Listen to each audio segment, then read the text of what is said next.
Hey guys, welcome back to my channel.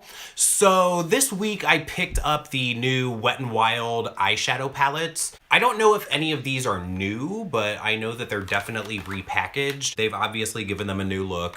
They used to have 8 colors in them, and now they have the 8 colors that came before, but with 2 transition shades. And they're only $5 a palette. I was like, well, I'm just gonna go ahead and pick up all 4 of these. They did come out with some single shadows, and they also came out with some quads. I actually do want one of the quads, the purple one, but I haven't been able to find it yet. So if you want to see how I put this look together using $5 eyeshadow palettes that you can pick up at Walgreens, then keep watching.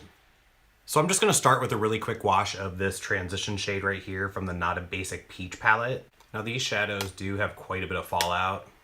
This one is pretty much the color of my skin, so I just thought that would be nice to have in the upper crease area, just so my real transition shade can blend out really smooth. Next, I'm going to go in with this transition shade from the Comfort Zone palette. Now, I've been hearing about the Comfort Zone palette for a long time now, and I was always on the lookout for it, and I just never saw it in stores. I didn't really care enough to order it online. I definitely felt like I already had dupes of those colors. But when they came out with this new 2018 collection and they had transition shades and I just kind of liked the layout of it for $5, I was like, shit, I might as well. While I was at it, I just kind of picked up the other ones too.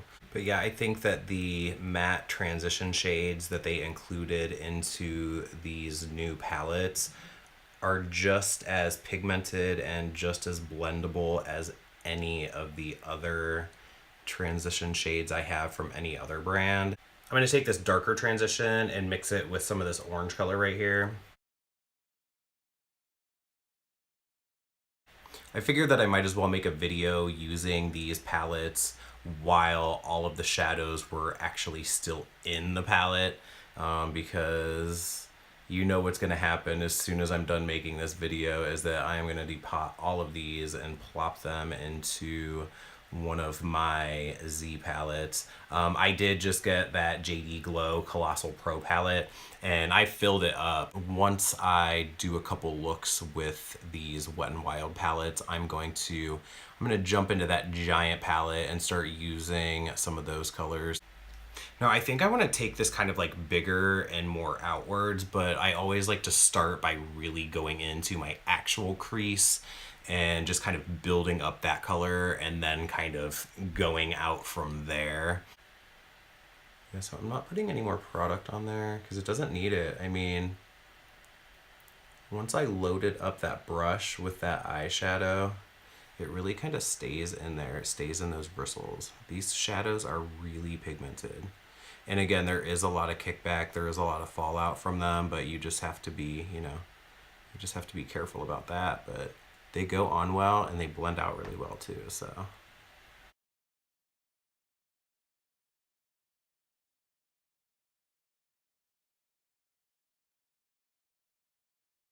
So now I'm going to go in and add some like pinky red to really deepen the crease. I'm going to use this color here that I'm assuming is supposed to be a dupe for Love Letter from the Modern Renaissance palette.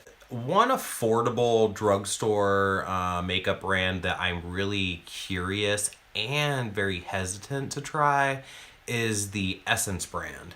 Now, the reason that I am hesitant to try their makeup is because every time I see it in a store, they're never sealed. They're always just kind of like, you can open them and like you can pull out the mascara wands. People are just opening shit and jamming their paws into products, and you know, what's to stop somebody from opening a tube of lip gloss and just smearing it on their lips? I mean, I guess if I were to try any of their products, I would just order from the website, but there's no way I would ever buy that brand in a store. Like, there's just no way. So yeah, that color, that's, you know, the kind of like a dupe for Love Letter, I still think it's a really good dupe, actually.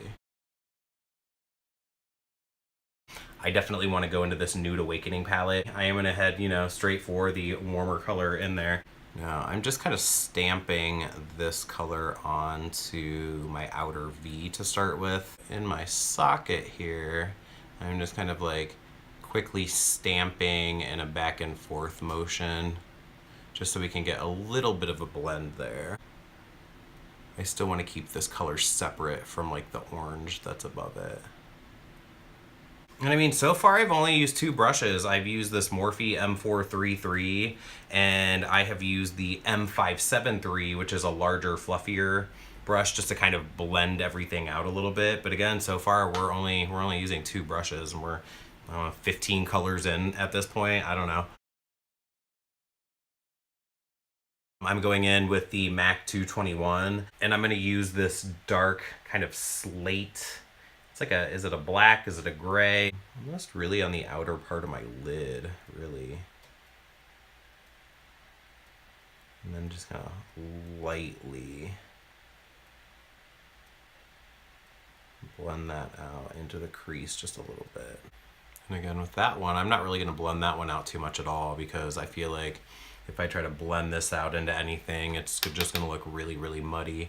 And I want this color to be like really deliberate. I want this one to just look really, really dark in the outer corner there.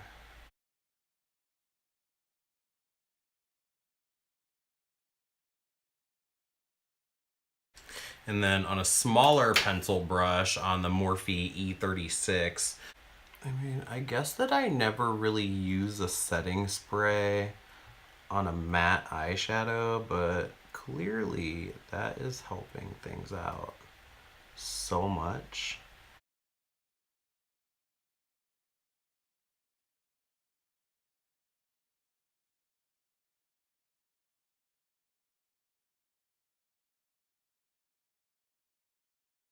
Obviously, we have to go in and use this color here from the Comfort Zone palette. Club by MAC, Lounge by Urban Decay. I feel like every makeup company has this exact same color of eyeshadow, and I'm a sucker for it every time. So I'm going to use a Morphe M421, which is my favorite lid brush. I am obviously going to coat this with a little bit of setting spray, because this kind of color just works better that way. This color I am using more for the center of the lid to give almost like a transition to the brighter blue that I'm going to use on like the inner corner of my eyes.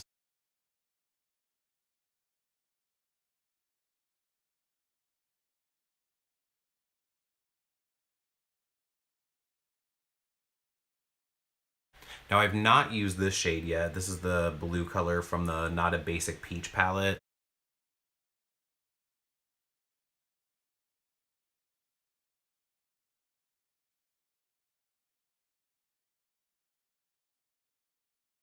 And since it's pretty rare that I use black eyeliner, today we're gonna go ahead and use Perversion. There's something that feels kind of like weirdly good about lining the upper waterline. I don't know what it is. And something about it, real dark waterline, just really makes my eyes pop. I really like that. Like a nude waterline definitely opens your eyes, but a dark waterline, I just think really makes the color of your eyes pop a lot more.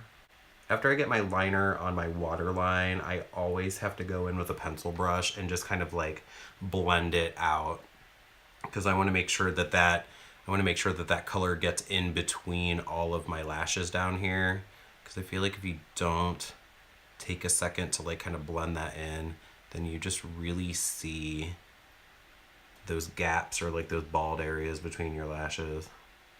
Now for my inner corner highlight, I'm going to go in with this highlighter from Posh Pepper Beauty called Peacock. This is definitely like a really pretty, just shimmery blue color. This one is the Sigma FX5, which is like a duo fiber, like really, really tiny detailer brush.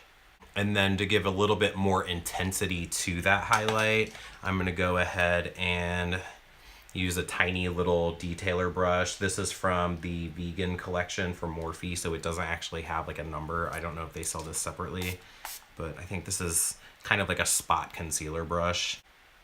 Just add more, a little bit more, just to give it a little bit more intensity there. So yeah, that's pretty much gonna be it for the eyeshadow look. So let me just get some mascara on really quick and get the gunk off the inner rim of my lips, and I'll be right back.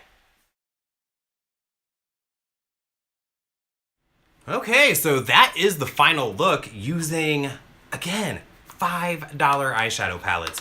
There are 10 colors in each of these palettes. That's 40 eyeshadows for $20. I can't get over the quality. I can't get over like the saturation of color, how easily they blend out, and I'm super happy with it. I actually can't wait to get these depotted and get them into this palette. These are definitely gonna be some go-to colors. Well, I'll say that until I get like a bunch of new eyeshadows, and then I'll have like some new go-to colors. I do have a hair video coming up because look at that. That's kind of a mess.